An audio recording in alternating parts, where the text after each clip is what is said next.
Good morning, everyone, and welcome to Today Mañana. I'm Nickolas Urpí, joined by Xavier Urpí from Emergent Financial Services. Xavier, well, everyone knows Xavier, right? He's been here a few times. Alex, unfortunately, could not make it to host today, so you were replaced with me. As I filled in for Xavier last week, I'm filling in for Alex this week.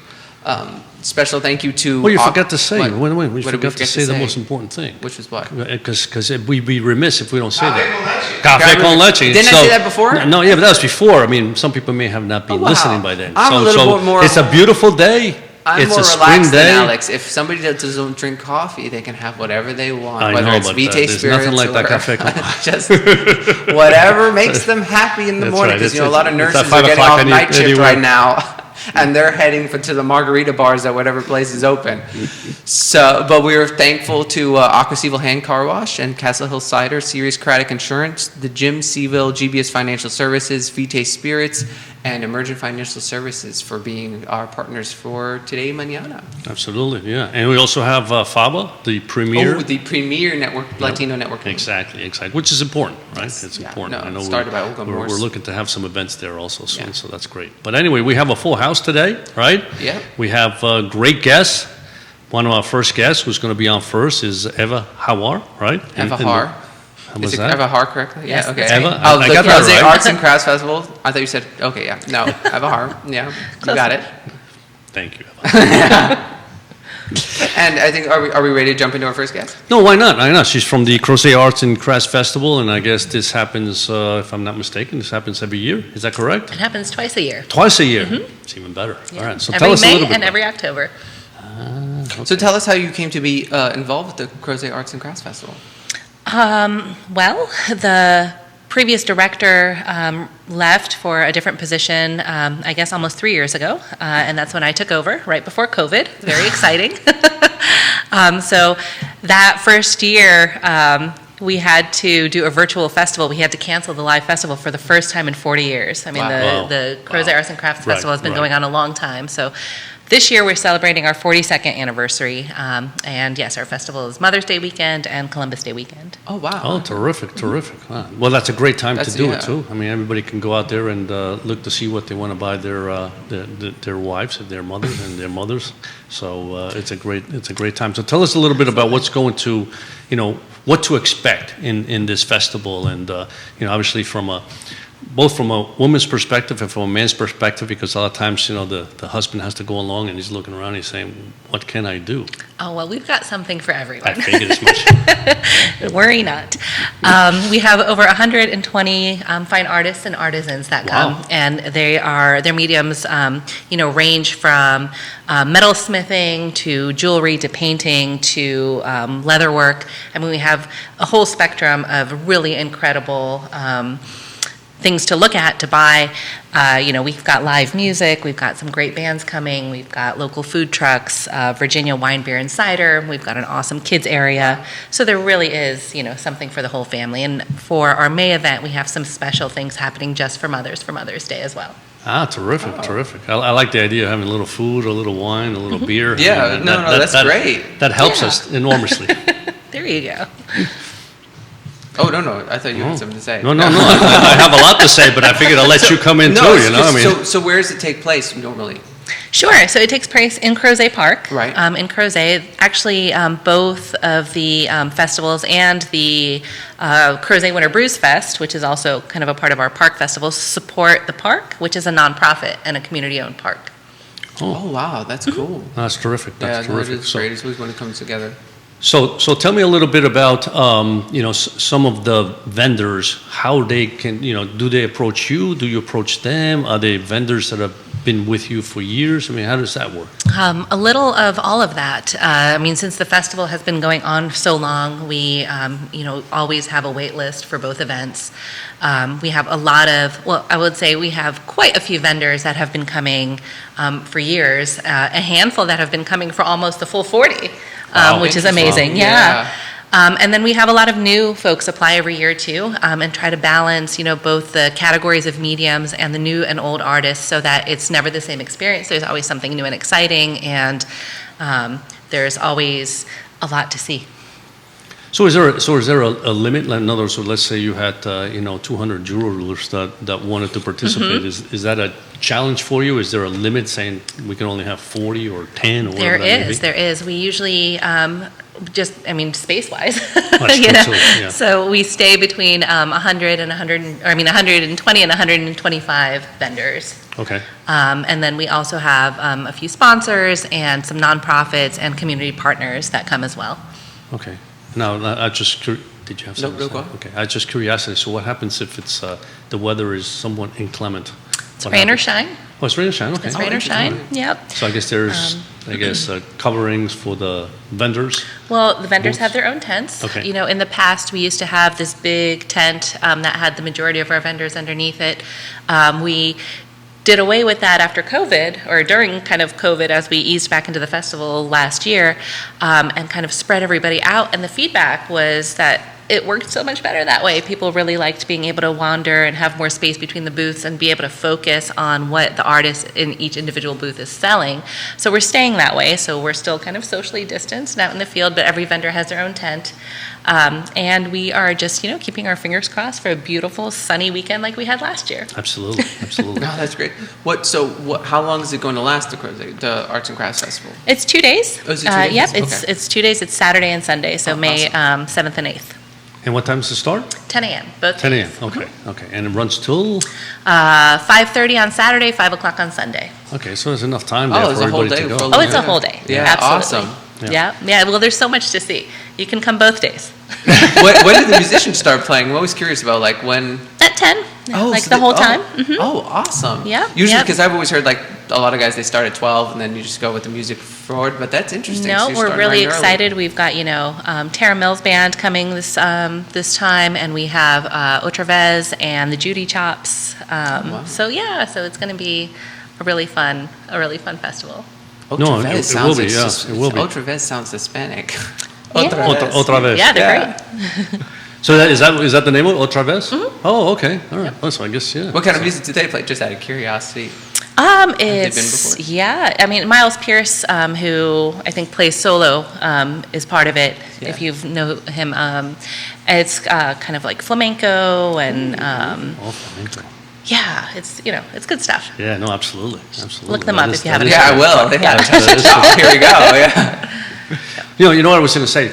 So, we go to these events a lot because my wife just loves arts and crafts. Yeah. Right? Well, I hope you come. She loves in May. antique shops. She loves arts and craft shops. So she loves these events, and it's great because the fact that they're outdoors makes it more enjoyable, at least especially to me because I usually go with her. Time of year. I mean, it's such a nice. It's a perfect time of year. It's perfect time of year. But what I was going to say is, the one thing sometimes what I find is that you're right. Vendors are very close to each other, so it's like, there's a lot of people like in 2 vendors or 3 vendors and you can't get to them, right? And like you just kind of walk past them because there's just too many people. So that the idea of having them more spread out, I think it's a fabulous idea, just from the perspective that people then have more ability to just, wander, more space, get to see all the vendors. It's also good exercise, so you can have twice as much food as you really want to have. There you go. Yeah. Well, going to your point, because there's been a lot of fairs that we've gone to where it's sort of like you kind of just walk the walk and you kind of eyeball and you don't have a chance to get in there because if there's 2 or 3 people already in a small enclosed space, right. even pre-pandemic, you just sort of moved on and you just looked for an opening to squeeze in. But it works it sounds like it's so much more freeing when you do it like that. Well, I think you really do have the opportunity to be able to look at what each artist is presenting, and that's with 120 artists, that's a lot to look at. That's a lot, absolutely. You asked earlier about what happens if a lot of jewelers apply or something like that. So that does happen, especially in the jewelry category, in particular. But we do limit the number of artists in each category. It is a pretty competitive festival to get into, just because we do have so many applicants. So each medium is pretty balanced in terms of representation. So you won't see 100 jewelers and 20 other artists. You'll see about 10 of every medium. And are you part of that decision-making process? Well, we have a jury. Okay. Actually, it's a juried show. Oh, wow. So it's an anonymous jury. So our applicants apply in December for both May and October. The jury meets in February, and then artists get notified of their acceptance. Okay. So it's possible that you didn't make the May cut, but you'll make the October cut? Is that possible? Correct. Okay. Sometimes, yes. Sometimes artists are at both. Sometimes they're only at one. Okay. So that gives somebody at least the opportunity that, one of the two, maybe they'll be able to display their, Absolutely. their arts and crafts. Yeah. Yep. So I also heard that you work at the Ix Art Park as well. So how does it differ doing the Ix Art Park versus the Claudius Crozet? You mean in terms of the art festival? Right, in terms of like when you're organizing events, because those are completely different spaces. Completely different. With the Crozet Arts and Crafts Festival, again, it's such a tradition that I think a lot of our audience comes to see particular artists or the new artists that are a draw. It's very established. It is the same weekend every year. People,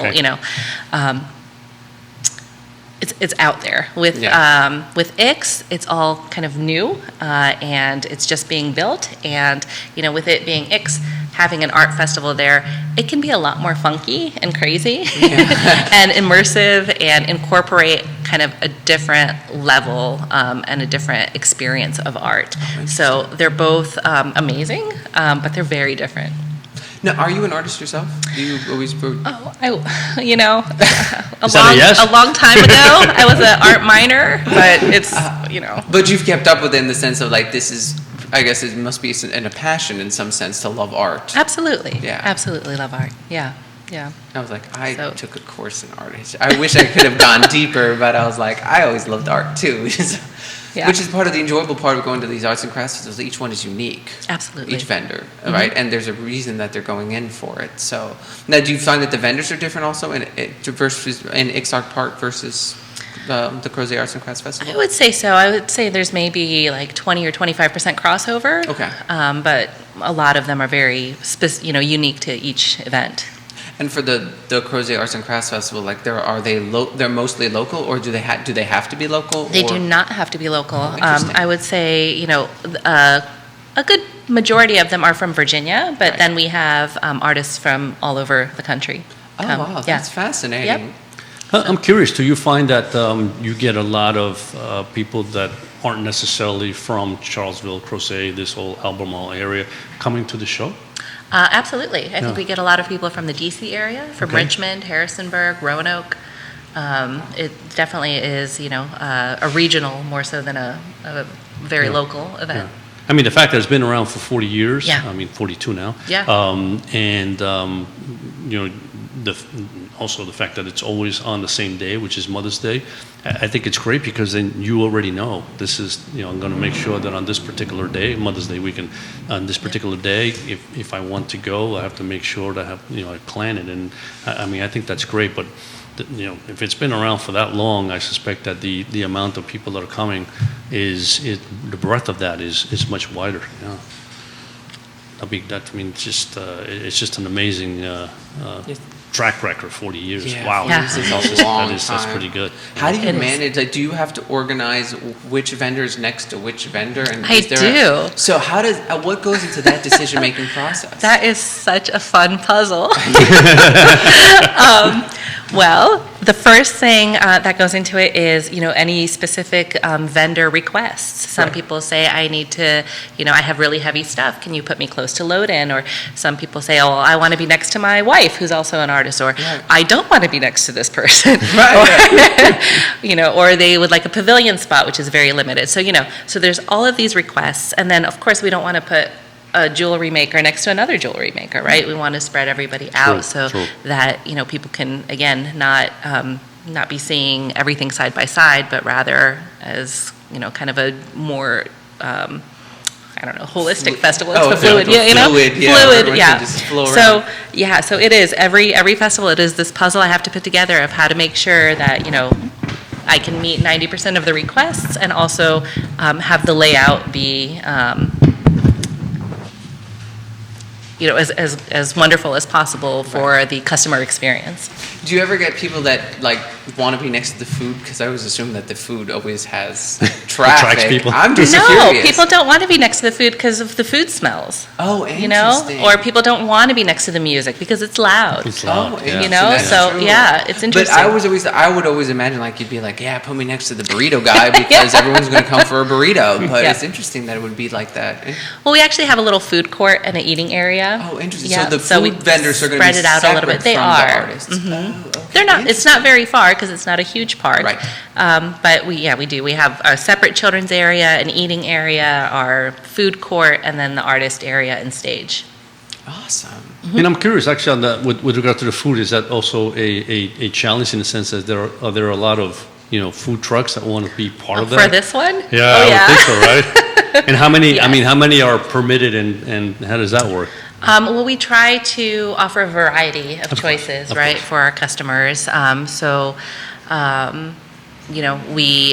There's folks that we've worked with kind of on an ongoing basis. Alex Montiel from Avocado, or used to be, I think he changed the name, but he's somebody that comes on a yearly basis. He used to do our exhibitor dinner, which we don't do anymore because of COVID.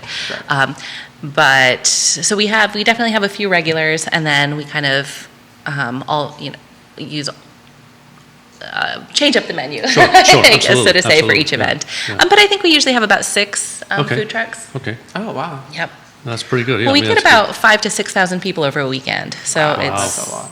it's. Is there an entry fee? There is. It's a $7 entry fee. Children under 12 are free. There's a senior and military discount. Oh, really? Senior there discount? is, yes. Oh, And- When does it I like start? that.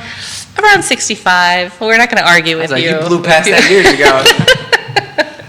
And we're Wow. pet friendly, so Oh, that's you can even bring better. your four-legged friends. Yes. Has it always been pet friendly? No, it hasn't. Oh, interesting. Okay, so that's another great decision because I remember we used to have a little dog. Yeah, Yeah. little And it used to Westie. be it used to be so rough because we'd be like we want to take him Yes. because he'd be outdoors, but like we'd have to put him hide him in a little baby carriage. Yeah.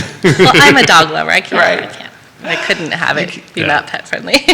Oh, thank you so much for coming. But where can people reach out and find the festival and get tickets? It's Crozet Festival, CrozetFestival.com. Okay. Yeah. CrozetFestival.com. That's easy. Check myself there, but Yeah. CrozetFestival.com. Can you And- purchase tickets in advance? Yes, you sure can. We encourage that, Absolutely. actually. Oh. Yeah, So that if way if you're watching and you want to go, don't get, have to, get yeah, them now. beat And the line. I guess what it just shows up on your phone, is that what it is eventually? Yep, Then- and just a barcode that we See? scan. Yep. Barcode. QR, That's so or I love that. QR code.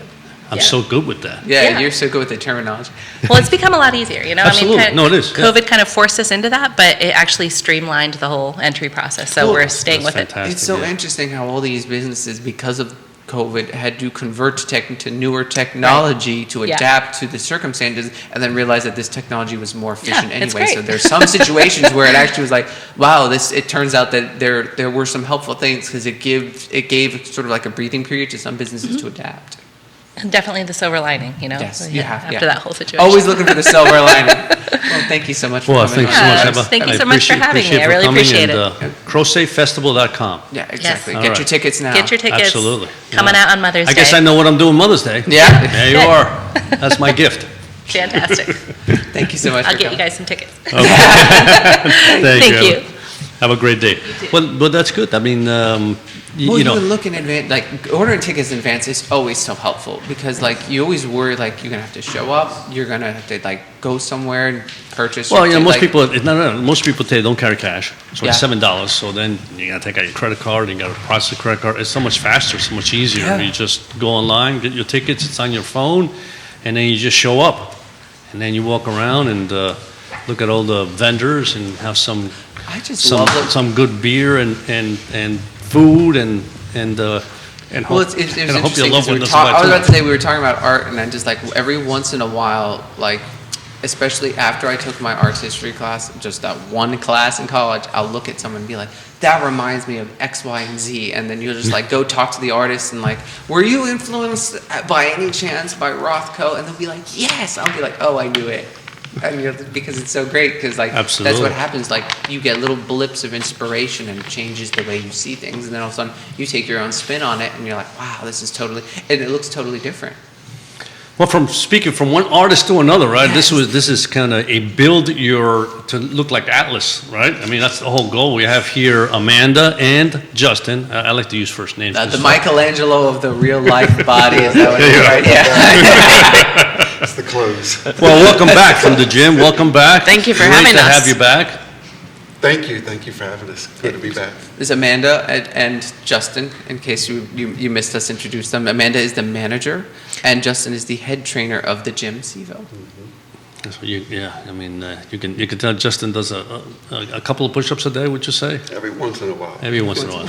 We let him get a workout in. That's right. Every now and then. Once in a while, you're allowed to participate in your own job, right? Rations out. Yeah.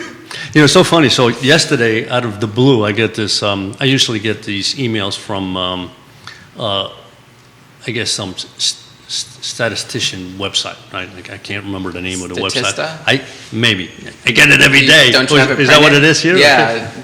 You're not supposed to. Oh yeah, Statista. Yeah. There you are. Anyway, so yesterday I happened to get one, right, and that it talked about where going to the gym is most unpopular, right? But it also showed where it's most popular. And I thought it was interesting because India and South Africa, right, have about over 21% of the people go to gym, right? I think in America, United States, about 13%, and in France, it was 4%. Of course, that was the most unpopular.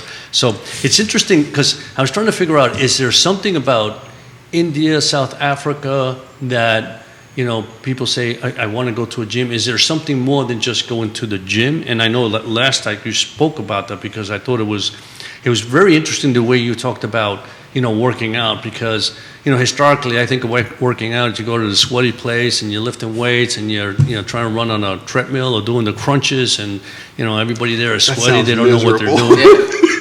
It is still sweaty from the previous guy and you got to wipe it down. Yeah, that's not great. But I remember that the way you approach it is so different. So I'm wondering whether, these other countries also think of it a little bit more just in both spirit and physical. I think struggle. I think that the common denominator, if I had to guess at a whim, I would say struggle. I think when you learn how to struggle and overcome struggle and embrace struggle, you really use that to build you and grow you in ways that obviously, the statistics speaks for themselves. You know what I mean? You wouldn't think of third world countries as having that kind of impact into that population of what's going to the gym. Exactly. But I think to me it speaks very loudly about where they come from, the integrity, who they are. And I think when you have a life where you have to struggle more, it requires you to have to be more physical. And I think problem solving also a big equation and learning how to persevere and overcome. And the challenge that you get in a gym is going to be very much the same that you get in life, and how you approach that is going to be very similar.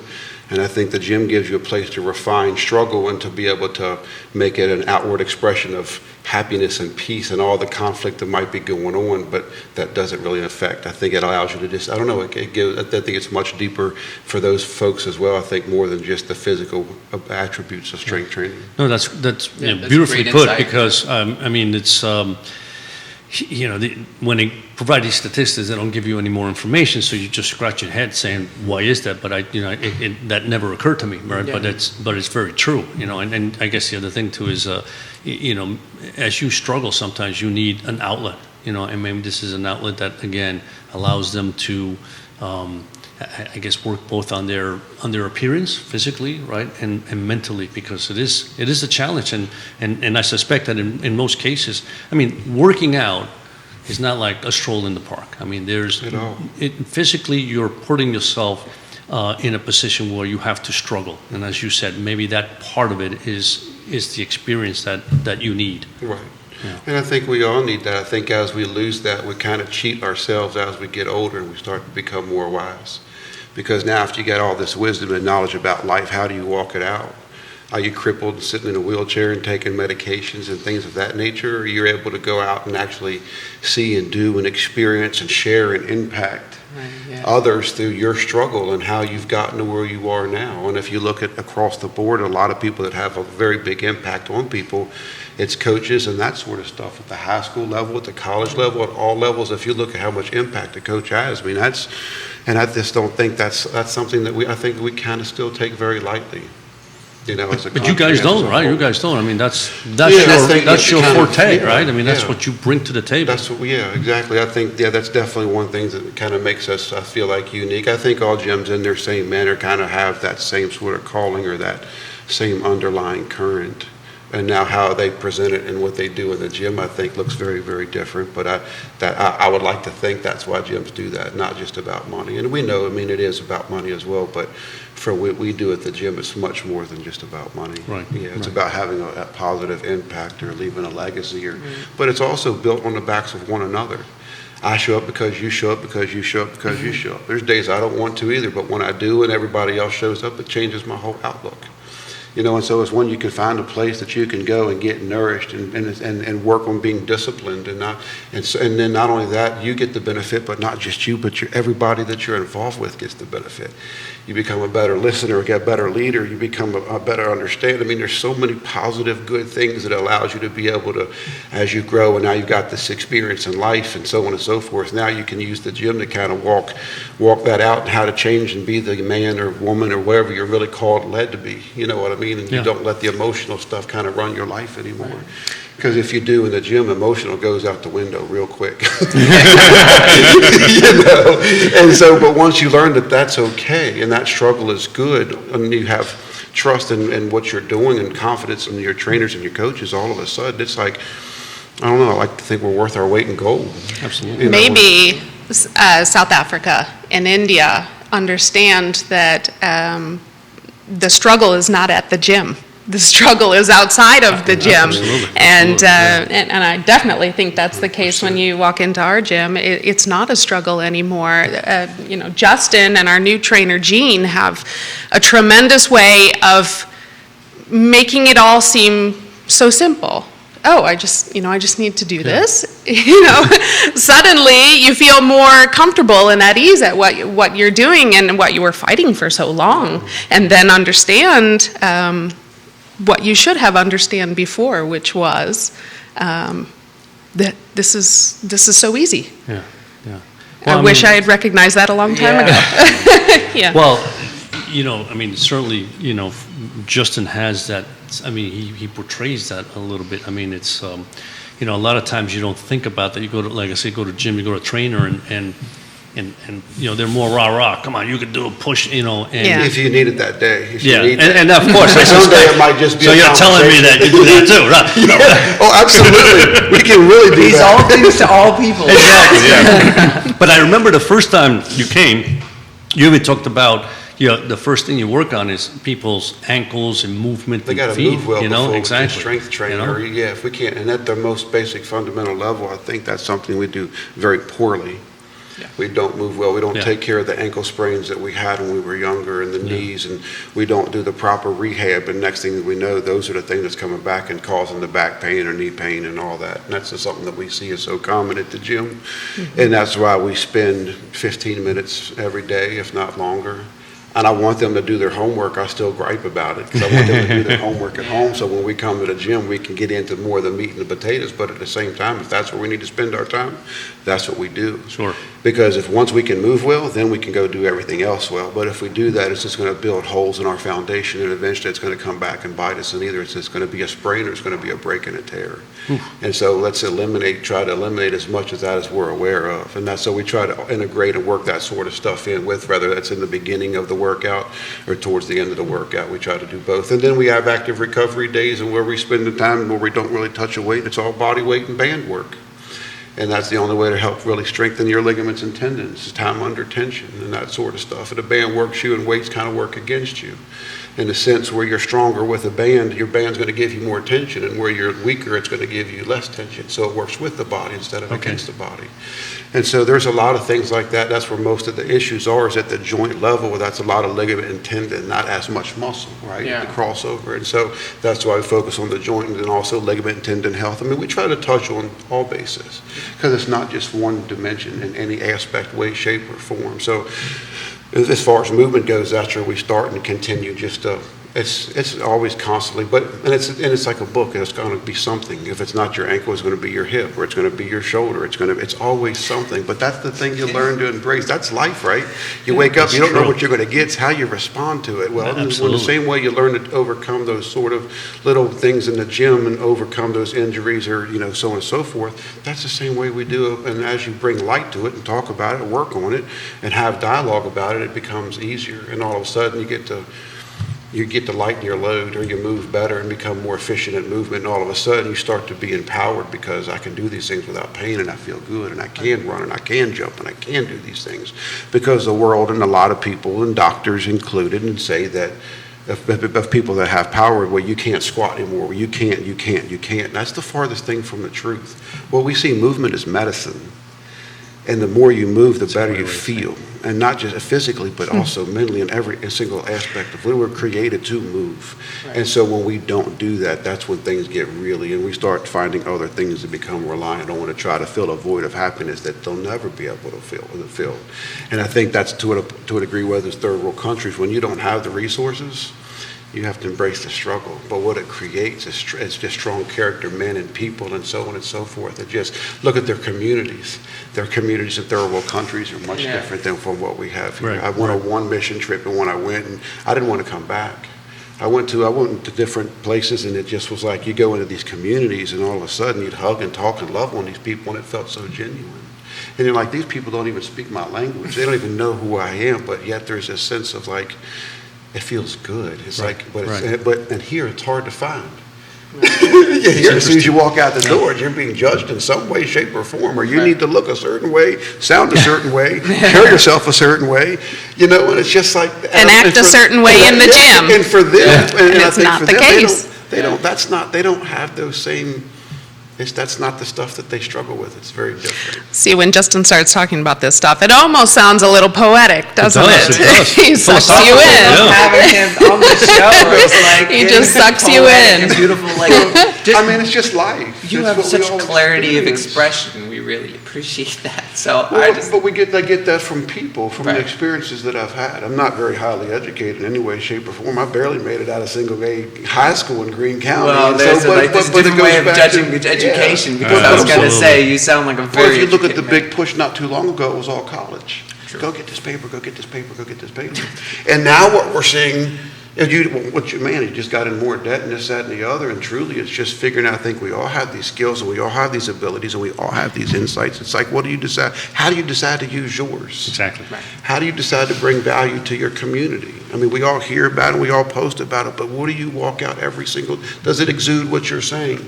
And I think a lot of times there's that, just the disillusion that we live in, but the gym, you can't. The weights say. So it keeps you in such a reality. And the great thing about it is you don't have to like it, and you won't be there long if you don't. Yeah. But it's got to come down to the choices that you make. It's going to inevitably allow you to be able to do that.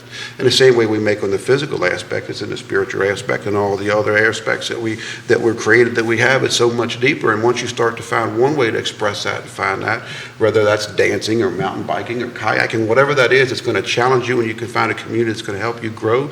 You kind of gain those same sort of insights. And then what do you do with that experience and share? And hopefully, you were talking about earlier, hopefully you can leave an impact. Yeah. Or you just leave a nugget, and all of a sudden for somebody else it's their everything. Yeah. You know what I mean? And it's not hard to do. It's much easier to do that than to sit back and judge and be ugly and nasty and point fingers and blame and this, that, and the other. But that's what I think we find ourselves constantly doing. Reminds me of that doing. passage from the Bible when Jesus is talking about the seeds, and if you cast the seed on the dry ground, it won't grow, but if you cast it on the fertile ground, it will grow. Yes, it was reminding me, I'm like, there's the philosophy. But before, I don't want to get too far along before I ask about the new location, though. Goodness. So it's in progress. I was like, I want to make sure we touch on that. The last time. I love your insight. Well, once you open up the floodgates. I know. I was like, my dad went in real deep, real fast. So No, so when we were last here, we had a lot of wheels in motion, and we really thought that we were just going to be moving into a much larger space, which would have been great. But we were approached by one of our clients at the gym. He's been kind of a long-time member, right? He's with Donaldson Construction, and they're putting up this big, beautiful new complex in Woolen Mills, and the whole time, apparently, he had the gym in mind. Oh, because interesting. he just enjoys it so much. We have these we have these garage doors that we open up so we can get a lot of fresh air. You always hear about how the gym has people outside working out and pulling sleds and all of that. It's I guess it's a marketing thing, but that was never really our intention. It was just being outside in the sun and the fresh air is so rejuvenating. It just gives you a little bit of life, and even when you're doing something that sounds awful. Well, interestingly enough, that's a lot of times that's been my struggle, is that like there will be time. I am just a huge fan of just being out in the sun. Like my grandmother and I used to just go out and sit for hours. Just to sit there and just be. And she used to get those those plastic chairs. She used to get on, just sit down and go, oh, Bella Soul. Like she was waving it in, like all the just sunshine. take it all in. Well, anyway, so I don't want to be indoors working out if I could be outside. So yes, continue. No, it's just that's one of the things that our clients love the most, and it was very concerning for us because we do need more space. We do need to grow. There's not a lot of places that fit that need like we need it. Right. And when he approached us, he was talking about wide open doors that you can just slide open, glass everywhere, so the sunshine is always coming in. He had a vision for the gym before I even realized he had a vision for the gym. So, as you can imagine, we have awesome conversation, this gentleman and I do, and so he's like, when you're inside training, he said, you will not be able to know whether you're inside or outside. Man, and so for the gym, since the very beginning in our 1,200 square foot location up at Snow's Nursery, we've always had 2 bay doors, always. And every location that we've been in, and it sounds like moving into, and it was exciting thinking about moving into this new place, but then when he was talking about this and the timing worked out, it's just how could we say no? Absolutely. How could we say no? It was for us. There was no fight, there was no arguing, there's no battling, there was no this. It was just like, this is kind of the walk, that this is where we're being led, and in our humanness, we want what we want, we think it should be like this, and we create these things, and then all of a sudden, that door closes and 10 others open. I think it was open for a very long time, and it's like we were trying to shut it for a little bit because we just need space. We just need space. But no, this is what's right. So we're going to hang out a little bit longer where we are. By this time next year, we will definitely be in our new location. And where is that? It is in Woolen Mills, which I believe is right off of Franklin. I'm still learning my roads, but right off of Franklin. There's a big condo complex that's up there that is relatively Is it near new. the wool factory where the salvage yes, not the road that leads to it, but right next to there. So everyone can get just like a general sense of the space. Remember where the old stockyard used to be? It's right up from the stockyard. I don't remember I'm sorry, I don't remember where the old stockyard used to be. Where Arcades Decade, the Arcades places, well, they turn the right-hand side up by Beer Run. Oh, yeah, near Beer Run. So if you're going towards like PVCC, when you get there to Beer Run at that stop, or go past Beer Run, cross the railroad tracks at that stoplight, make a left. This is how Justin gives me directions too. I'm like, I don't know what you're talking about. It's not too far from the wool factory at all. No, it's very, very close. Yeah, it's in that same location, but just on the other side. So you can go to the gym, then go get a beer at Salvage, and then like it'll all work out. Yeah, that's awesome. Yeah, there you go. So we should be in there by this time next year for sure, and we're just going to stay comfortable for a little bit. We still have room for more clients, because with the way our class schedules go, it really kind of divides the group sizes up pretty well, and so we're excited. In the meantime, we are just adding more classes, which we're really excited about. Justin and I had his own stuff, which is really cool to see him getting that stuff off the ground. We Because had it takes work, it's hard, it's not easy to do that sort of stuff. Everybody wants to be a coach until they find out what it's like to be a coach. And then what all it entails, it's very challenging on so many different levels and so on and so forth. And two, like, what is your bullseye market and what people do you want to work with and how do you, coach is also a very big word as far as, is it for powerlifting to get stronger or bigger, which is good? Is it general, like how do you navigate that sort of stuff? Everybody wants to be strong, but not everybody wants to be a power lifter. Oh, and it took me a long time to figure that out. I never wanted to be a power lifter, no. But people want to be strong. They want Right. the attributes of those sort of things. And so that's what leads us, I think, and also what we create at gym and the programming and the stuff that we do is very different. Right. And, we just got finished during the process of doing a strongman and hypertrophy. So we're doing some strongman events and then some bodybuilding type stuff and kind of putting those two together and stuff like that. And then after that, we're going to do more of a conjugate hybrid with box squats and speed pulls with bands and stuff like that. And everybody will do that, no matter if they're 20 or 70.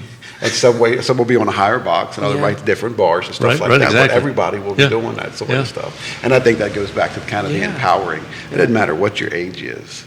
You can make it work. Right. It's just what are you willing to do or how uncomfortable you're willing to be, to be able to step out into what you're called or led Absolutely. to. Yeah.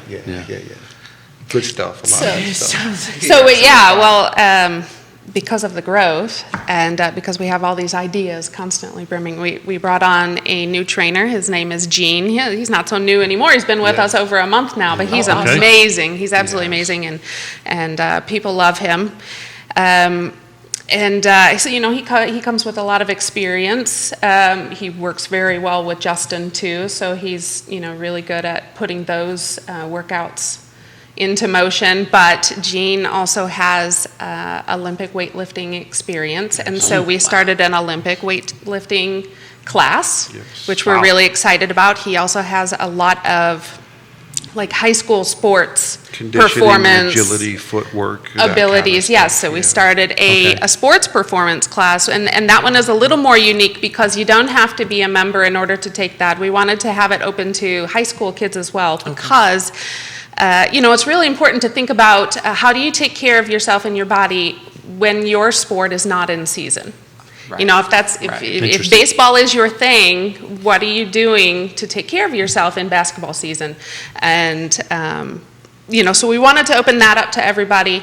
That one is open for just $75. There's no membership needed in order to participate in that class, and you can be in it for as long as you want to be in it. Even if your sport is now in season, you can come and get a little bit extra, and so. I think that's great because, one of the things when you're young, you just make the assumption that, I don't really need to work out or keep in shape because I can just, get going anytime I want. Well, we could then, couldn't we? Yeah. Well, but I mean, to be able to, but then you pay for it later. To have the proper training, right, during the off season so that when the season comes, now you are even better than you were before. Reminds me of a conversation we had with Jeff Cameron of Aqua CVille when he used to play baseball, and he would be like, in the off season when he was like in the minors, like, it would be rough because you had to try to work because they didn't pay you when it wasn't baseball season. So like you'd be working, you'd be trying to go to the gym, but like if you hurt something, then like you were responsible. So like how do you manage being like, especially baseball, that's such an odd sport in the sense that you don't move a lot, right? There's kind of like bursts of movement. But if you think of a pitcher or a catcher, sit in those positions, they go from kind of real slow to real fast, like right now. So that's so rough. And how do you stay in shape for that? So like that just, it reminds me it's immediately important of that. it's important. Your off-season training is super important. And I said high school students because I wanted to be sure that everyone understood they were included. But of course, college athletes too, and beyond. We have a lot of guys that come back that say, I used to do this, I used to play ball in college, and now I'd really like to train. get. I can't train like I used to. I'm like, I know what you mean. So they want to come back, and that's what they're looking for. Check this out. So, and then the one I'm most excited about is something that Justin and I had talked about recently, which is a meditation class. Oh, wow. So we're just going to close down the gym for an hour on Sunday and have a meditation class. We're going to implement a couple different types of meditation, breathing, frequency, which is a big deal right now, frequency and vibration. And frequency of breathing? No, well, sure. Okay. I was like, breathing like, meditation am I breathing is too fast? Is that the issue? Breathe every 15 minutes, Yeah. stop. But meditation, when you're meditating, one of the most important things is to focus on your breathing. So that's what sort of calms down your body and your mind, right? But frequency is more about how the body, everyone emits certain frequencies and vibration. Energy, interesting. Right? Almost like, how you could be next to somebody and you can sort of feel them without even touching them. It sort of taps into that, how do you say? Part of our being. Zone, Yeah. of the body. And there are a lot of different musical frequencies that you can listen to that sort of help you focus and heal certain parts of the body. The Wim Hof Method is a big method. It's called Which one? the Wim Hof Method. That's kind of brought a lot of light over the past couple of years to like breathing and that sort of stuff. And this guy went and ran a marathon in Antarctica or something like that in a pair of shorts. And he climbed Mount Everest in a pair of shorts. And so you're just kind of really understanding the mind-body connection and truly what we're capable of able to do if you're willing to learn how to suffer, but you'll learn how to suffer well in a way in which I think we're truly designed. But if we don't learn how to control or tap into the emotional aspect and calm that, that's how we always respond. Kind of like the gym, I think. See, I mean, imagine that, right? But when you get under something heavy, what do?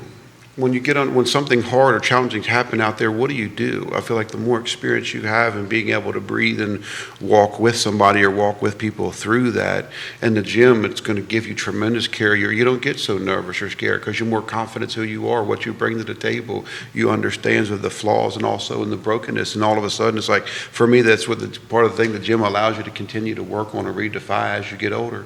I don't like what happened to me, this time ago, but all of a sudden, if we use that as a stepping stone, that's going to be able to impact and leave something much more positive and good behind than if we continue to use it as a stumbling block. And it's just kind of that same ugly circle that we continue to find ourselves in day in and day out. So it's important. Yeah, Meditation is important, and we recognize that in the gym as taking a holistic approach to taking care of the body. So it's going to be new and going to be different. I'm not exactly sure how we're going to go about that. We're implementing that in May so that we have a little time to build upon it. So I guess just because now I'm curious because you've designed these classes, and I'm sure you have like the spark of an idea, but then you have to organize it into like Walking different. it out. So how do you do that? Because I'm sure there's a lot of people that don't know anything about lifting, don't know anything about meditation. I mean, at frequency, my question, I know absolutely nothing about meditation. So like, how do you like start taking an idea for a class and then splitting it up and organizing it? Oh, we just throw caution to the wind and go for it. Seriously, that's exactly how we roll. It is a little bit like that. You do have to have some direction. Some People need structure. to understand what it is they're thinking about signing up for and why. Why should I consider it, right?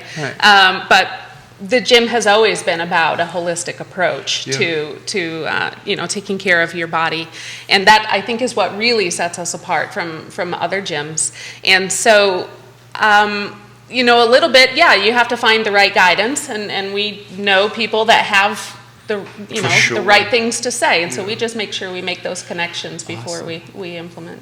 And I think when you still start to build rapport with people and you start to build trust with people, because you got to trust your coach or whoever you're working with, they're not going to hurt your knees, hips, back, shoulders. Right. So that's just not something that just automatically happens. To have these grandiose ideas and say, let's do it. I think we've created a sense of community, and I think people kind of trust us at the helm of that fitness, and wherever they feel like we need to go is where we're going, and they don't really question it. Not a bad thing, but I think that's what kind of allows me to be able to kind of be unique and have some of these crazy ideas, but all of a sudden I find that we all want it. We all want to be loved and accepted. Huge, so how can we create a space where we can use the gym, because everybody's kind of comfortable or okay with the gym. That's not too taboo yet, but like to do that, but let that be the doorway to open up to what's on your heart, or learning how to walk the things out, or learning how to let go and kind of be like how you were with your grandmother, and just be able to go and just be okay with where you are and with all the crazy enough the stuff that's going on around you. Maybe that's what India's edge is, huh? Yeah. Maybe. Maybe. And it very well could be. No, I mean, that's another great point. For sure, absolutely. It's funny, I remember, I think it was Dr. Weil, this is years and years ago, where I was listening to him, and he talked about meditation, and he specifically talked about breathing. And he basically said you begin to focus on your breathing. And he had the 3 steps, I think, the inhale, the holding it, and the exhale, right? And so for a while I was trying that, and what you realize is that because you're focusing on your breathing, everything else is beginning to shut down. You forget the garbage. Exactly. And that's the whole point, right? You really have to start beginning to just, I mean, in a way, what you mentioned about the gym, right? But it's like you need to put all that behind you, away from you, so you can focus and cleanse yourself, right? A little bit of all the stress that goes on in your life. Even if it's only an hour a Right. week, you need to dump your mind somewhere at some point. Yeah, and for sure. So we're trying to create an hour to do that. Yeah, whatever awesome. that looks like. Yeah. But we do have a huge event coming up that's completely opposite of meditation. Would you like to tell us about that? Yes, so that is, so we have this crew in our gym called the UVA Barbell Club. Of course, they're UVA college students, Okay. and they put together this first time meet. They're calling the Commonwealth Cup. It includes, all the surrounding area colleges that have college, similar clubs. It's an unsanctioned meet. But this is all college kids. I think Virginia Tech, Old Dominion, of course us, JMU. I know I'm forgetting some other schools. Mary Baldwin. Already not Mary Baldwin. Because that's the all-girls school, so that wouldn't count. Well, I guess they could. Well, they could if they Absolutely. wanted to, I suspect. Probably badass if they had. They one.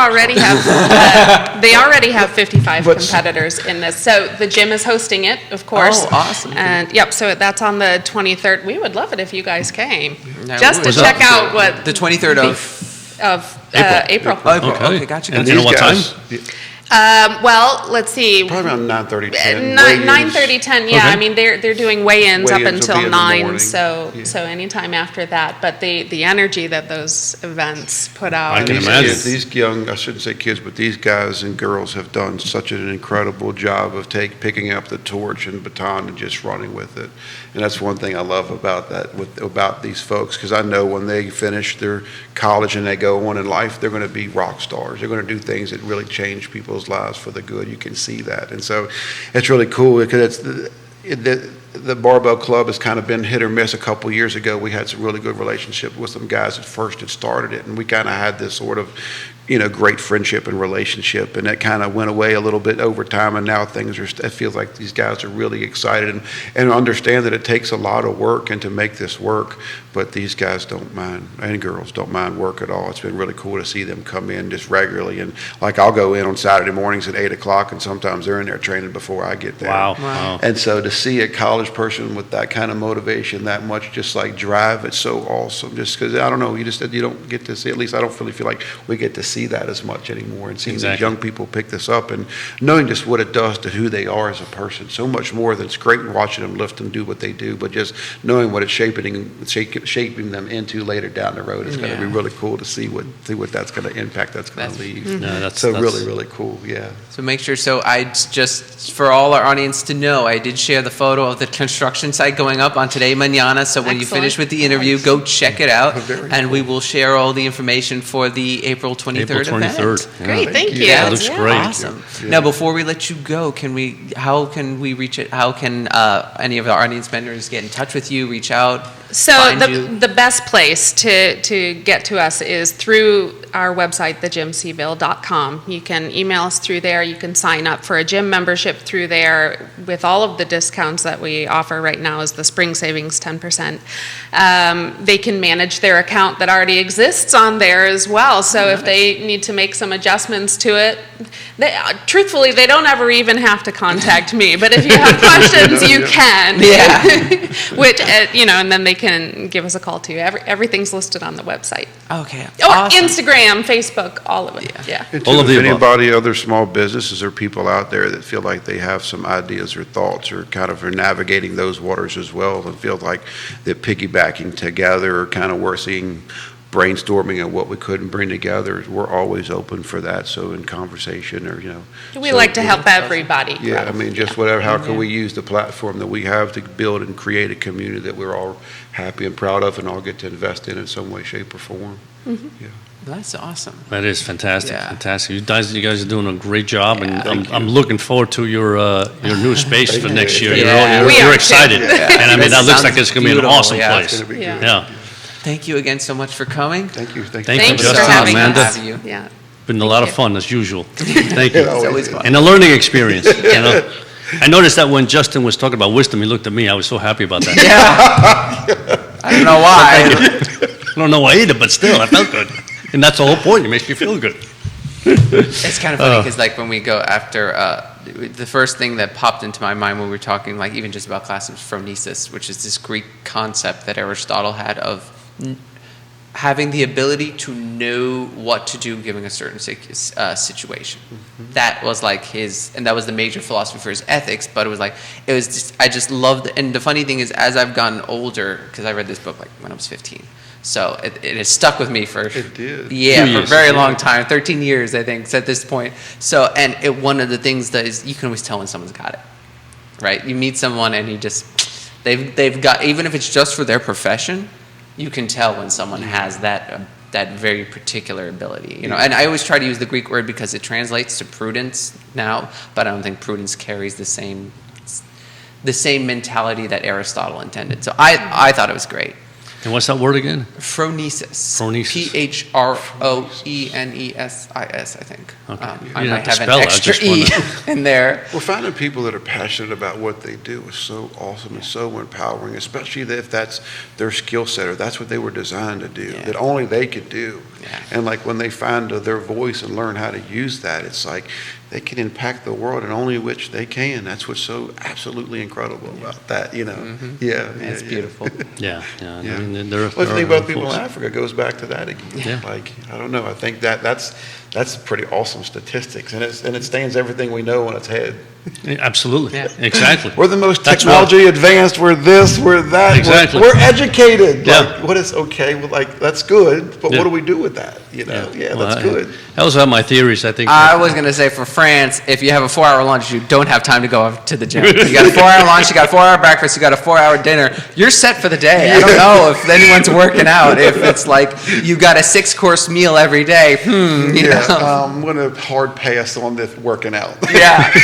I'd be like, pass the baguette. What are you talking about? Yeah. Extra butter. Oh, please. yeah. How Thank true, you so how much, true. you guys, for joining absolutely. us. Thank you very much. Thank you.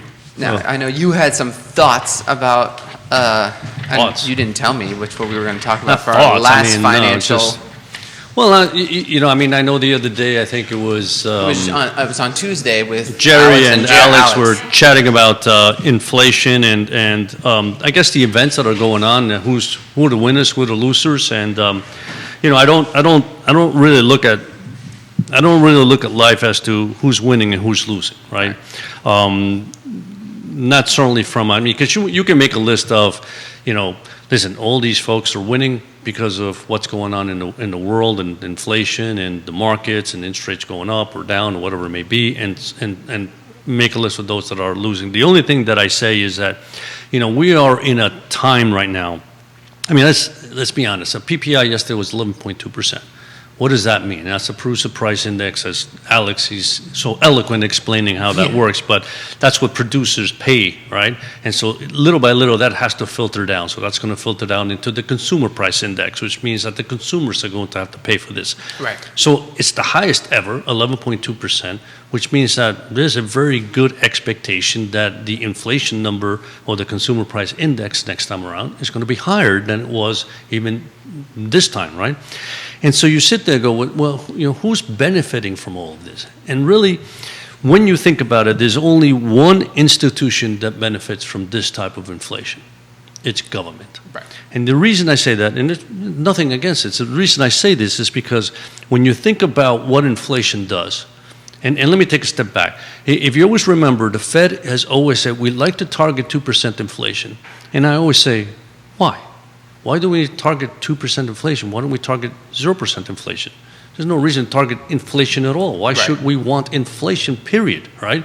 We don't mind seeing our wages rise. To be clear, when you say the government is targeting 2%, what do you mean is the Federal Reserve? The Federal Reserve, yes. The Federal Reserve. Well, I mean, when they say target, it's not that they create inflation or reduce inflation, but means that they target in the sense that if inflation begins to increase, they'll let it go so that on average we get 2%.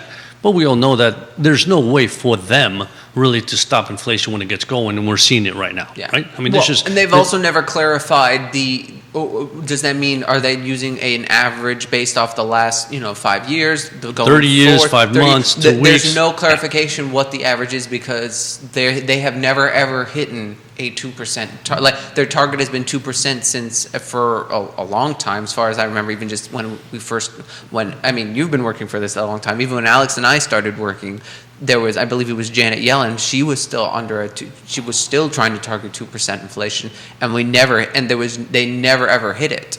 Right, and I guess my point being is that the reason government doesn't mind inflation is because they are the biggest debtor in the world. Notice they have huge debts that go out to 15, 20, 30 years, right? And they have an advantage that everybody else doesn't have.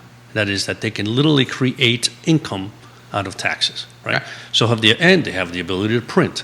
So here we are in a situation where the longer the debt is and the higher the inflation, the present value of that debt becomes smaller and smaller. In other words, if you have this much inflation going on, 11%, 8%, by the time you get 20 years from now, the amount you owe in 20 years is going to look like pennies today, right? So they're all in on inflation, right? Because they have no problem with it, right? The rest of the world, meaning the rest of the world, the middle class is the one that gets mashed the most, right? And the retirees, as we always say. Right. Because think about it. If you are a working person and you have inflation that's running at 11%, 10%, 9%, right? There is a very high probability that your wages are not increasing at the same amount. Therefore, you have to spend more now on that which you need to live on, meaning energy, food, and other, basically non-discretionary items. Gas, yeah. I mean, the energy was part of, I mean, I guess energy, I meant the heating, gas, etc. So when you're doing that, right, what's going to happen? You're going to spend less money on something else, meaning travel possibly, restaurants, right? Going out to dinner, going to the movies, buying the extra piece of equipment, and the businesses too. So it's basically, it's impacting, right, an enormous amount of people on a negative sense, right? Well, just to clarify, because I know we have a lot of investors and economists tend to say, like, well, you really want to be when you're when you're trying to think about inflation or hedge for inflation, you think about things like real estate, the markets, and it is generally true that the markets will rise over time with inflation for the most part, right? Alex read the statistic on Tuesday, I believe, but it's also important to clarify that just because you can protect some of your assets that will rise with inflation, it doesn't mean that your expenses aren't also going up. If you're someone that owns a house and the value of your house is going up, well, first of all, there's two things that can happen. One, if you don't have the proper liquidity apart from your house and your expenses are rising, it's going to force you to sell your house. If you are invested in fixed income, as retirees often are, is like normally what happens when we talk about a financial plan, is the financial life is you go from accumulating to start pulling, right? You pull from your retirement, or you convert to fixed income so that you get a certain amount that you can live on. If that does not keep with inflation, then your expenses are going up, and even if your assets are going up, you're going to have to start selling more of them regardless. So it's one of those things that you have to make sure we understand that just because that inflation, like something rises with inflation, for instance, like you could hedge your bet with gold if that's a possibility. A lot of people but not. Well, assuming that landlords are winning, but that's assuming that people will pay their rent also, right? So the issue is, again, we can simplify these things. So in other words, you could say, eventually the stock market, and that happens. Eventually the stock market turns around. It produces very good returns. But those things don't pay the rent, and they don't pay your food, and they don't pay your gas. In other words, you have to look at it from the perspective, the pain is right now. right? You have the stock market is down. You have interest rates that haven't risen yet. I mean, they've raised rates by 1/4 point, right? Yeah. And in the sense of, from a perspective of, can I invest in basically fixed income securities, which are the ones that pay a particular interest rate, a coupon, and therefore and they don't have the kind of volatility that Right. stocks have. Although recently, because rates are so low, they have had much volatility. However, you're not there yet. In other words, if you're now earning even the 10-year, the 10 years at 2.5%, big deal, 2.5% versus inflation rate of 11%, that's not doing anything for you, right? If the stock market's up 5%, that's not doing anything for you. Not only that, if it's up 5%, are you then saying to me that you're going into your retirement to pull money out, meaning you're pulling your 5% that you earn, plus you're pulling out more money to pay for your expenses. Right. Before you know it, you run out of money. So in other words, we are in a situation now with this inflation, right, is definitely crippling a large amount of people, right, a large population, right? And so if it does not slow down, frankly, we're in big trouble. That's the way I look at it, right? I mean, because now Jerry just mentioned off camera, I don't know if everyone could hear, that landlords are benefiting, but just to clarify, that's only if they're raising the rent on their rentees more than the inflation is going up. Because if that's your only source of income, and all of a sudden your expenses go up by the same amount, you're not really making the spread.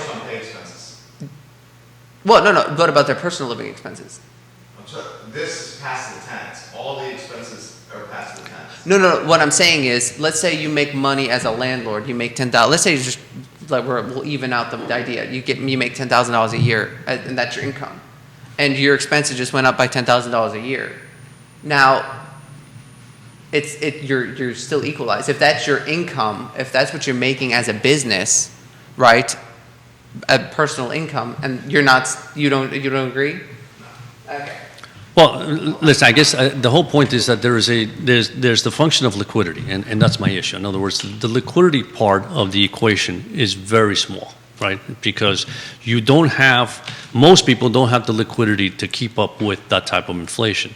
The expectation or the hope, right, is that we begin to reduce that. And certainly we've had events that, for whatever reason, have impacted this inflation. One of them, of course, is the energy. Right? The energy situation has been both from the perspective of the policies that our government has decided upon, and also at this point, also the war in Ukraine that has created an enormous amount of pressure in energy prices, right? We also came out of a pandemic, and we also have in a situation where the economy isn't flowing as smoothly as we had hoped at this point, because the chain is still broken. The question is, how long the supply chain? Yeah, how long will this last? Because, as Alex has mentioned quite a few times, you can have an inflation rate of 10%, 11% for a year or a year and a half or 2 years. As long as it stops, then you can survive it. The question is, does this type of inflation continue to grow over time?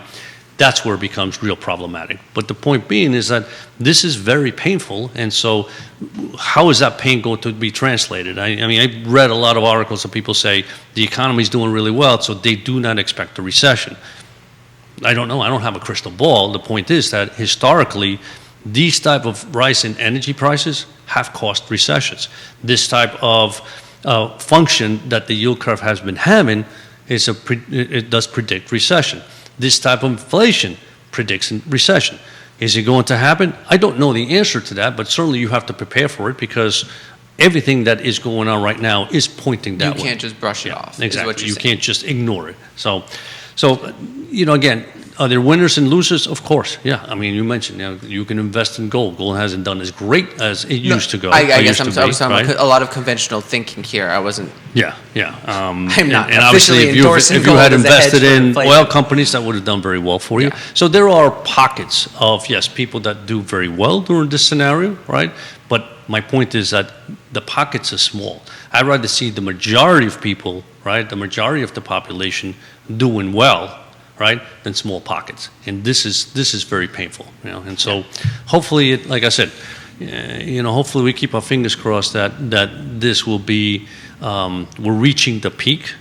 Although I think most people expected the peak already to have passed. No, I think we're reaching the peak. And then hopefully from there we start bringing to decline, because otherwise, I think the pain is going to be a little harder than we had hoped, than we had expected. So that was just my 2 cents worth. Any silver linings or? Any silver linings? No. Well, the silver. Or do you want to end the show? No. So I'm always a positive-looking guy, right? That's what I figured, that there was going to be something else. I think things eventually work out. I mean, we had stagflation in the 70s. We worked out of it, right? And people did very well thereafter, right? So there are always events in the world that create chaos, that create markets to be volatile, and we're in one right now. And it will happen. It will calm down. As we always say, panicking isn't the solution. Right. You're not allowed. You shouldn't panic and say, I have to sell everything because everything's going down the tubes. No. You hopefully have already had a very well-structured portfolio that met your risk tolerance, that met your goals. And if you did that, leave it alone. Because we have 10 years of a great bull market.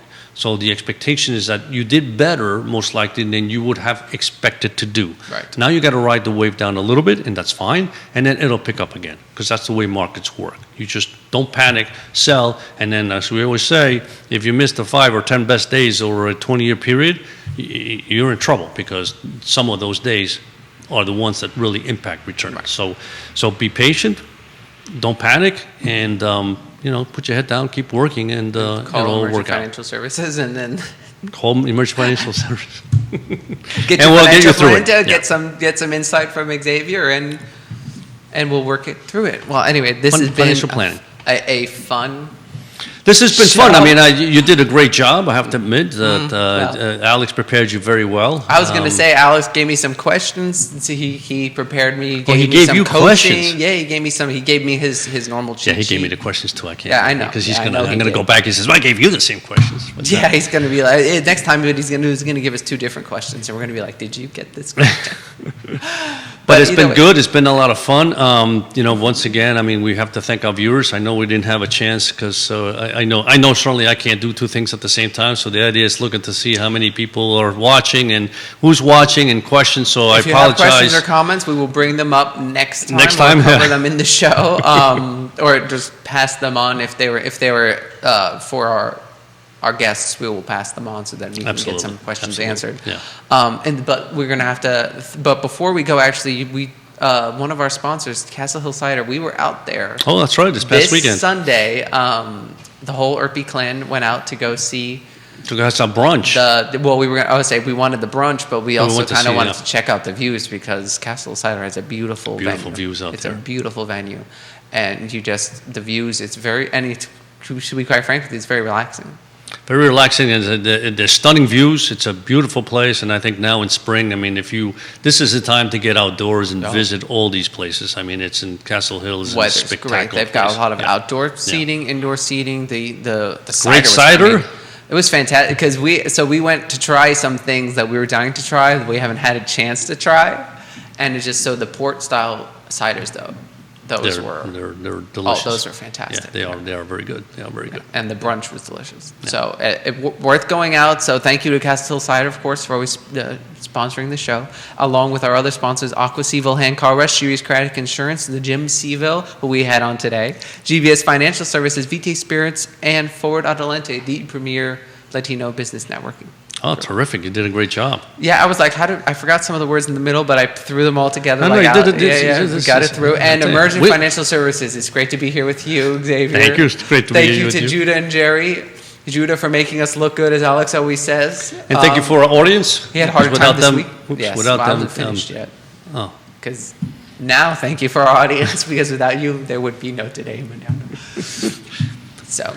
All right. Well, then I guess until next week. Until next week. Do you want to do the? Absolutely. I mean, I think I have a better accent. So all right, then, next week. Can we get a one-shot on Xavier? Wait. I think we have to say who's coming next week. Next Go ahead. We have David Deaton from Deaton Group Consulting and Thomas and Levi from Streamline Plumbing. Oh, that should be good. That should be good. I'll give you some tips on plumbing. That'd be great. Yeah. Anyway, thank you again, everybody, for watching. I appreciate it. We all appreciate it here at the Emergent Financial Service and Today Mañana. And until next time, hasta mañana.